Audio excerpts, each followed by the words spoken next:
What's going on, guys? I'm Zach from the Lumios Post, where we talk about all things Pokemon. And today we are talking about the latest installments in the Pokemon franchise, Pokemon Scarlet and Pokemon Violet.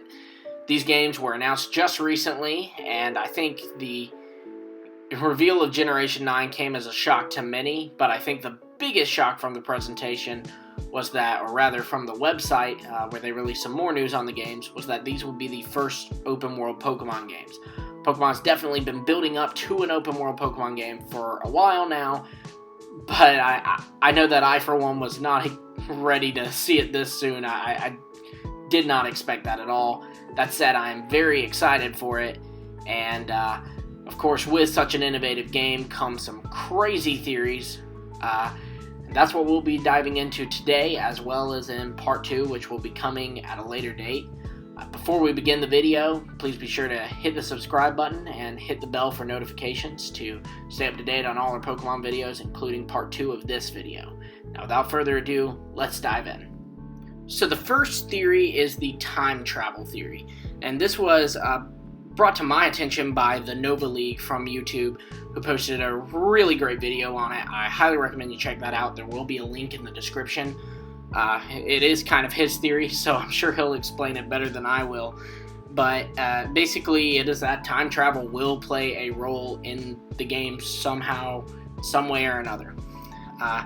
In the trailer, we can see a lot of clocks, and specifically there's a part where the security officer is looking around the room, and everything's kind of moving and shaking, and the clock starts spinning backwards, and there's a book on the counter, and it starts flipping pages rapidly, and a lot of people think that could suggest time travel, as the clock moving backwards seems to represent time moving backwards, and the pages flipping rapidly seems to be indicating time moving rapidly forwards, which is interesting because it could indicate that we could be going both forward and backward in time.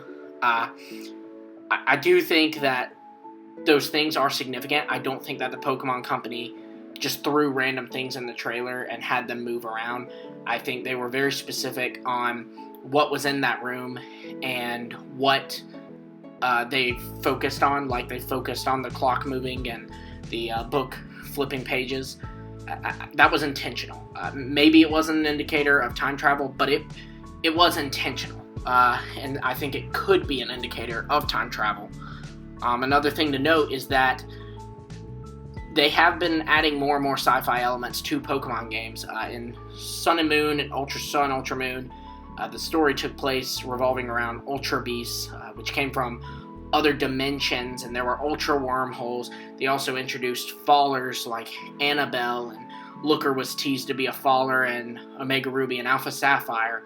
We then have Pokemon Legends Arceus, where the protagonist is thrown back in time from the future by Arceus, and we find out that Ingo from Pokemon Black and White has also been thrown back in time as also a faller, and has completely forgotten his memories as well. And just these sci-fi elements they've been doing more and more of, and they took a break for it for Sword and Shield, but it does seem like the Pokemon Company has an interest in this, and maybe we could see a return to sci-fi elements in Scarlet and Violet with time travel. Furthermore, there are the Hisuian forms and new Pokemon introduced in Legends Arceus. Many people ask, how will they exist today? Because we do know some of them will be able to be transferred into these games. We saw a screenshot by the Pokemon Company of a Hisuian Zoroark in Scarlet and Violet with the caption that we will be able to transfer some Pokemon from Pokemon Home. So the question is, how would those exist today? How would they be able to come here? Time travel is an easy explainer for that, and perhaps even the character meddling with time could allow these Pokemon to come back from the brink of extinction. Either way, I think that there are some really interesting points about time. I really could see time travel as a plot point in these games, and I'm looking forward to see how they approach it, because I think time travel is a thing that can be really cool or can be really cheesy and really poorly done. Alright, so the second theory is one I couldn't pinpoint back to an exact place of origin, so sorry about that. But it's an interesting one, and I think maybe even the most exciting one to me. My favorite part of the series is Pokemon battles, and this theory states that there could be 18 gyms in this game, with, of course, given that the game is open world, you having the choice to access these gyms in any order and at any time. So that will be a lot of fun. But where this is coming from is that plaza shown in the trailer that seems to be in the middle of the Barcelona-based city. This plaza is clearly important, as it was shown several times in the trailer, and as stated earlier, they didn't just put random shots in this trailer. They picked what they wanted, and furthermore, this particular shape of the plaza can be seen on the Japanese logos.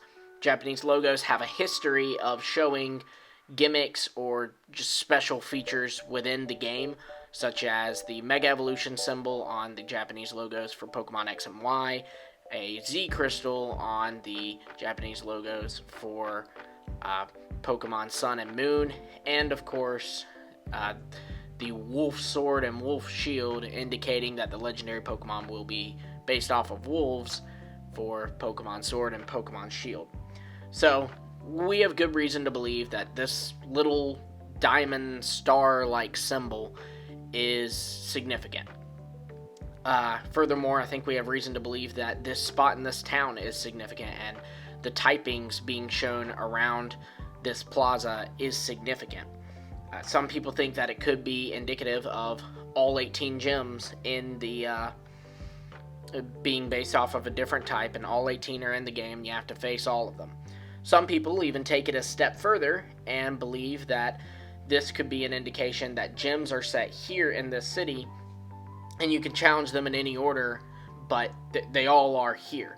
As in the middle of this little plaza is what looks like a court, which is typically seen as a battleground in Pokemon games. Personally, I would not like that. I would not like for the gyms to be set in one place. I like to travel to the different gyms, and I don't think that it would be wise to have all the gyms in one spot, and I don't think they'd do that, because then I can just go there and beat all the gyms in one run without moving anywhere. That just doesn't seem likely to me. However, I do think we can build off of this and say that maybe it could be a battle facility that has maybe leaders for each of the 18 types. We typically do see battle facilities come into play at the post-game of Pokemon games, such as the Battle Tower and Battle Frontier. However, many are actually accessible before the post-game, such as the Battle Subway in Black, White, Black 2, and White 2, and the Battle Academy, I think it was. Institute. It was the Battle Institute. They were first introduced in Black and White, and they were also seen in X and Y and in Omega Ruby and Alpha Sapphire as well. But I definitely think that the types are significant. I don't know if they point to 18 gyms. I certainly hope they don't point to 18 gyms being set right here in this plaza, but I guess time will tell. Moving into the final theory for this video is a theory I actually came up with myself. I don't necessarily believe this one. I think it's kind of a pipe dream, but I think it's fun to speculate about nonetheless, and that is the light type. So many people saw this plaza and saw that all 18 types were around this plaza and used that as proof that only the 18 types we know of today will be in the game. They won't add a new type like they did in Generation 2 or like they did in Generation 6.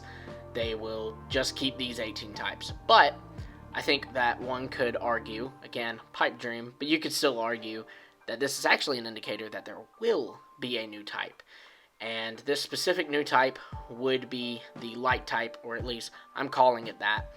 As you can see, all of these symbols surround the battleground, and then the middle of the Pokeball that's seen on the court, you see all these colors of these typings colliding together. And this kind of reminded me of a prism, where of course white light hits the prism, and then on the other end comes out the color spectrum as we see it, Roy G. Biv, red, orange, green, blue, indigo, violet. And I think that along with Scarlet and Violet being the names of the game. Scarlet, of course, being on one end of the visible light spectrum, and Violet being on the other end of it. It seems to me like that could maybe be a thing. However, since this light typing is shown in the middle with all the colors clashing in the middle, I think that this type would function very differently, similar to how the question mark typing is, as I like to call it. That is, of course, the type of move that Curse is. It's this type that no Pokemon actually is, so I don't think that the light typing would be given to Pokemon. I don't think that we're going to see Solrock change its typing from Rock Psychic to Rock Light.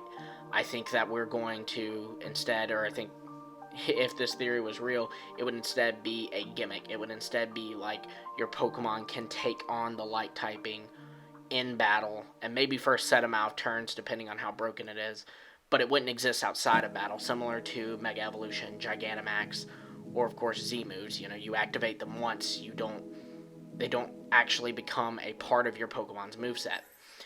This light typing, I think, would function also similarly. To give a better example of how it can function in battle, think about when a Pokemon like Arcanine, a pure fire type, uses the move Burnout. It erases the fire type, and so Arcanine now becomes this type that is neutral against everything. Like nothing is super effective against it, but it's not immune to anything either, and it also doesn't resist anything. It doesn't get any stab. Maybe Light could be like a variation of that. I don't think it would be like that typing. I think instead it would be something broken, because for it to be a gimmick, I think it would have to be broken. But I do think it'd be interesting to see them do something like this, a typing being the gimmick, a typing that your Pokemon can unlock in battle, just like they've done moves your Pokemon can unlock only for a one set time or for a set period of time in battle, and forms that they can unlock for a set period of battle, and a stat boost they can unlock for a set period of battle. Now there could be a type that they could unlock for a set period of battle. I even think that one could argue that the way Hidden Power now works as of Legends Arceus, and the way Arceus' Judgment works with the Legends plate, could also be indicative of this light type, where Hidden Power will always be a move that is super effective against whatever Pokemon Unknown is facing. And with Arceus' Legend plate, every time he uses Judgment, he will transform into a type that is best suited for battling the opposing Pokemon. I think that light typing could function similarly to this. Again, it is just a theory, and I think it is a pipe dream theory, but I do think it is an interesting one. And either way, I do think that typings are going to play a heavy role in this game, as they're so prominently featured in this plaza, and I'm very much looking forward to seeing what role they will have. Well, there you have it, guys. Those are 3 crazy theories about Pokemon Scarlet and Pokemon Violet. Be sure to hit the bell for notifications, and subscribe to the channel to stay up to date on our future videos, including our next video, which will be part 2 to this video, where I'll dive into some more crazy theories. Tell me what you think of these theories. Tell me what you think of my light type theory. Bash it in the comments, or uplift it in the comments if you feel the need to. But definitely engage with the video. Tell me what you think. I'm so excited about these games. I'm so excited to hear everyone's thoughts about them. I know I've been on a YouTube binge watching tons of different theory videos about these games, and I'm definitely looking forward to them. So until next time, I will see all of you later.